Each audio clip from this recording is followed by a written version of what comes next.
할렐루야, 2025년 네 번째 특별묵상주간 목요일 아침 말씀입니다. 욥기서 23장 1절부터 17절 같이 보겠습니다. 욥이 대답하여 이르되 오늘도 내게 반항하는 마음과 근심이 있나니 내가 받는 재앙이 탄식보다 무거움이라. 내가 어찌하면 하나님을 발견하고 그의 처소에 나아가랴. 어찌하면 그 앞에서 내가 호소하며 변론한 말을 내 입에 채우고 내게 대답하시는 말씀을 내가 알며 내게 이르시는 것을 내가 깨달으랴. 그가 큰 권능을 가지시고 나와 더불어 다투시겠느냐? 아니로다. 도리어 내 말을 들으시리라. 거기서는 정직한 자가 그와 변론할 수 있은즉 내가 심판자에게서 영원히 벗어나리라. 그런데 내가 앞으로 가도 그가 아니 계시고 뒤로 가도 보이지 아니하며 그가 왼쪽에서 일하시나 내가 만날 수 없고 그가 오른쪽에서 돌이키시나 배울 수 없구나. 그러나 내가 가는 길을 그가 하시나니 그가 나를 단련하신 후에는 내가 순금같이 되어 나오리라. 내 발이 그의 걸음을 바로 따랐으며 내가 그의 길을 지켜 치우치지 아니하였고 내가 그의 입술의 명령을 어기지 아니하고 정한 음식보다 그의 입의 말씀을 귀히 여겼도다. 그는 뜻이 일정하시니 누가 능히 돌이키랴. 그의 마음에 하고자 하시는 것이면 그것을 행하시나니 그런즉 내게 작정하신 것을 이루실 것이라. 이런 일이 그에게는 많이 있느니라. 그러므로 내가 그 앞에서 떨며 지각을 얻어 그를 두려워하리라. 하나님이 나의 마음을 약하게 하시며 전능자가 나를 두렵게 하셨나니 이는 내가 두려워하는 것이 어둠 때문이나 흑암이 내 얼굴을 가렸기 때문이 아니로다. 세상의 역사가들은 인간의 역사를 주도해온 중요한 요인 중에 하나가 사람의 욕망이라고 말합니다. 인간의 욕망이 문명을 개척하고 인간의 욕망이 문화를 이루며 인간의 욕망이 전쟁의 역사를 기록해 왔다는 것이죠. 하나님의 말씀 성경에서는 인간의 욕망을 금과 은으로 비유하는 경우가 많습니다. 심지어는 하나님과 재물을 비교하면서 교훈할 정도로 금의 가치와 의미에 대해서 많은 교훈들을 담고 있는 것입니다. 잠언서 17장 3절 보면 인간의 성장과 성숙을 금과 은에 비유해서 말씀했었죠.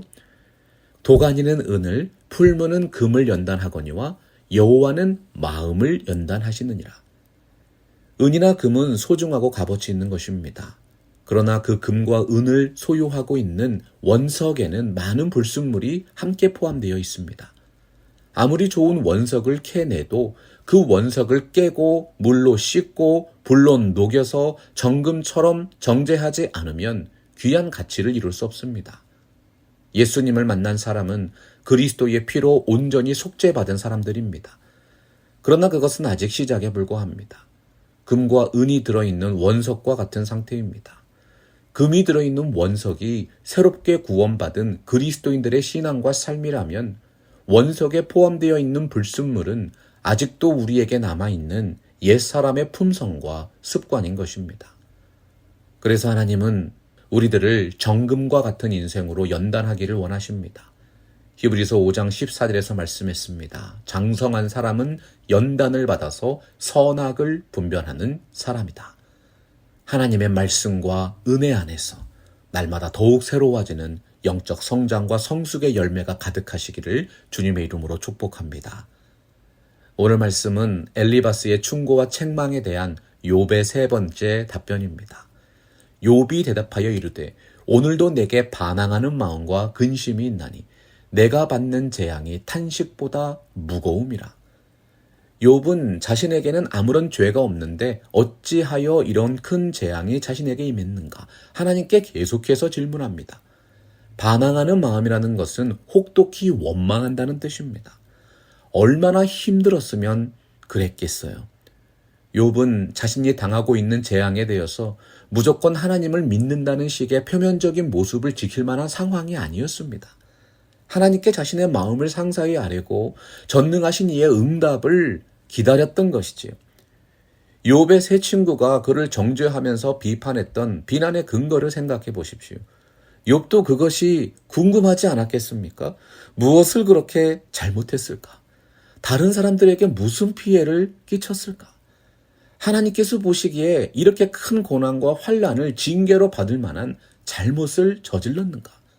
내가 받는 재앙이 나의 탄식보다 너무나도 혹독하지 않은가?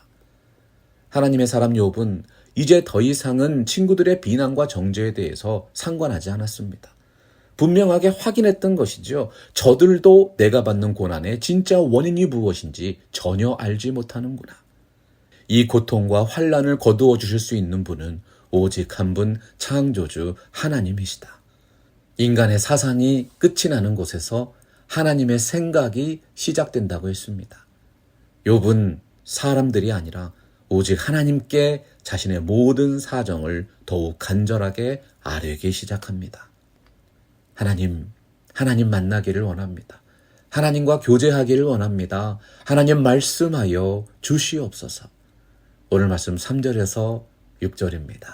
내가 어찌하면 하나님을 발견하고 그의 처소에 나아가랴.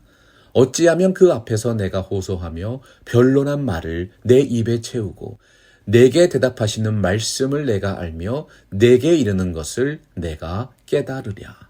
그가 큰 권능을 가지시고 나와 더불어 다투시겠느냐?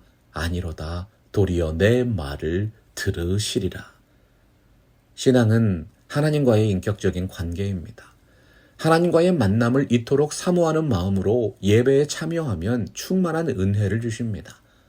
하나님의 뜻을 향한 욥과 같은 갈망이 마음속에 가득할 때 말씀을 통해 주시는 하나님의 뜻을 깨달을 수 있지요. 사도 바울이 말씀했습니다. 그러므로 믿음은 들음에서 나며 들음은 그리스도의 말씀으로 말미암았느니라. 극심한 육체적인 고통과 친구들의 비방과 정신적인 고통 가운데서도 욥이 간절히 원했던 것은 하나님과의 만남이었습니다. 여러분, 예배는 하나님과의 만남입니다. 하나님을 만날 때 문제가 해결됩니다. 살아계신 하나님의 말씀을 들을 때 우리의 나아갈 바와 인생의 목적과 삶의 이유를 발견하게 됩니다. 오라 우리가 여호와의 산에 오르며 야곱의 하나님의 전에 이르자. 그가 그의 길을 우리에게 가르치실 것이라. 우리가 그 길로 행하리라 하리니 이는 율법이 시온에서부터 나올 것이요 여호와의 말씀이 예루살렘에서부터 나올 것임이니라. 우리가 일어나 베델로 올라가자. 내 환난 날에 내게 응답하시며 내가 가는 길에서 나와 함께 하신 하나님께 내가 거기서 제단을 쌓으려 하노라. 하나님의 사람 욥의 신앙은 이스라엘 민족을 대표하는 아브라함과 이삭과 야곱의 신앙입니다. 이스라엘의 역사를 대표하는 선지자들의 신앙이었죠. 거기서는 정직한 자가 그와 변론할 수 있은즉 내가 심판자에게서 영원히 벗어나리라. 세상 속에 세워진 그리스도의 몸된 교회가 끝까지 붙들어야 하는 영원한 소망이 무엇이겠습니까? 우리들과 언제나 동행하고 계시는 살아계신 하나님이십니다. 오늘날 하나님께 질문하는 신앙이 사라지고 있다고 합니다. 하나님과 내밀하고 깊이 있는 관계를 추구하는 영성을 잃어버린다는 것이죠.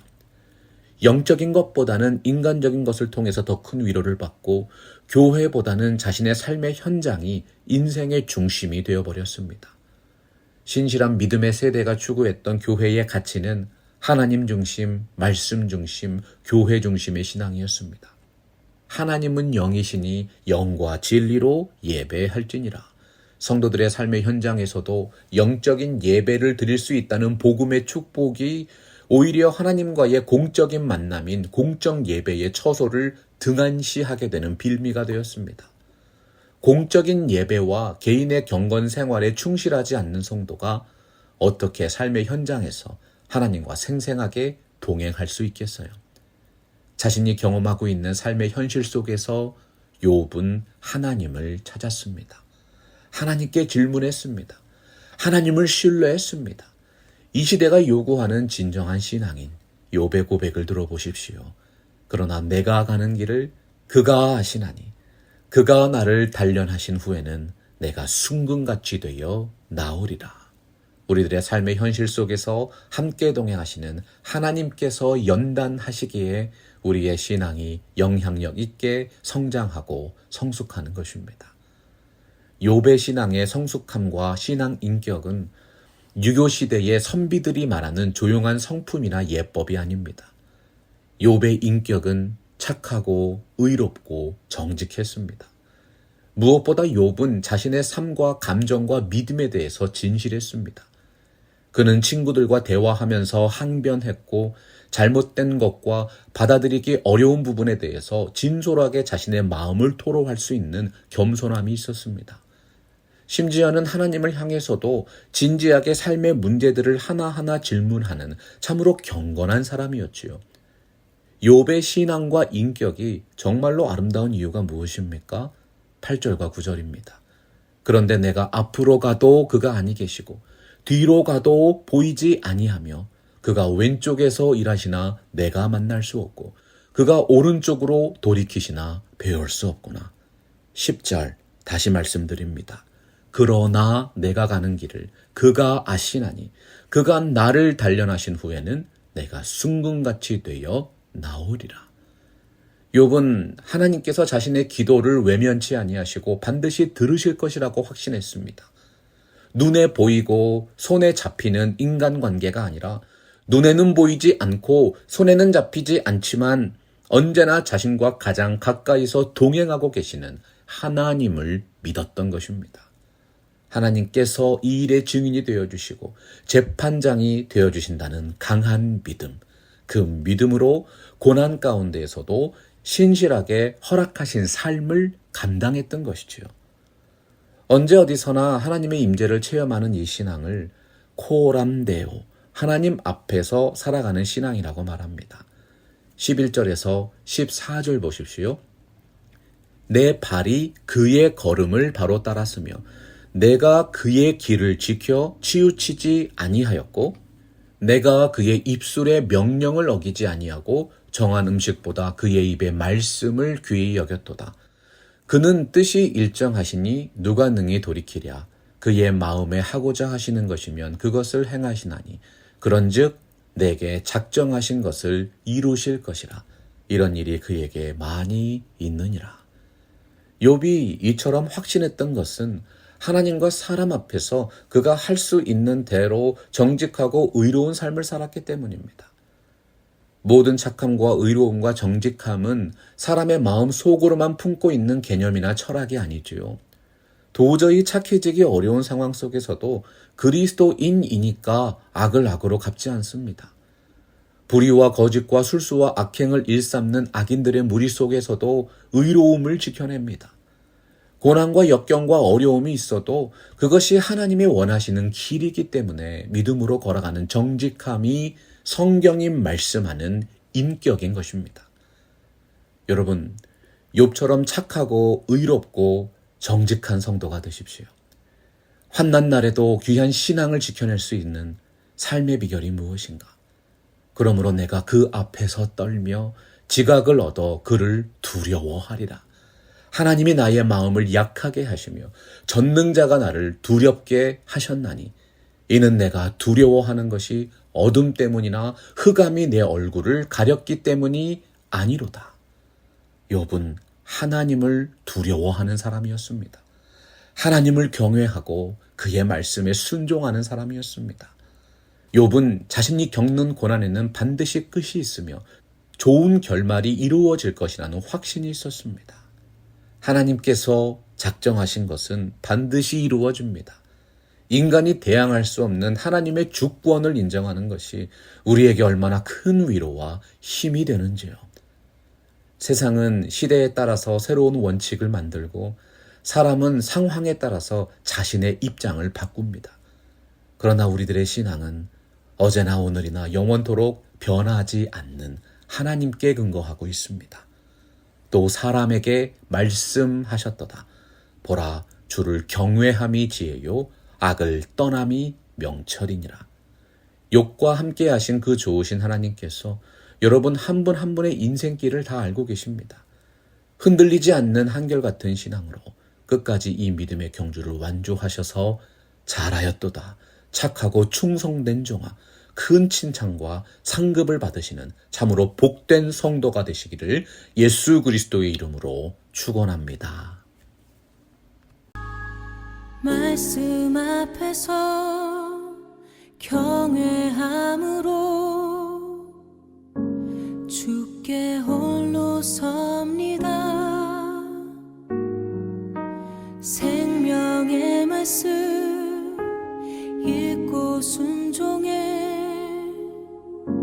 주를 예배합니다. 기록된 말씀 힘이 있어서 진리로 우리 거룩해 하며 거룩한 말씀 세세 영원히 복음이 되어 말씀하시네. 하나님 말씀에 두려워 떠는 자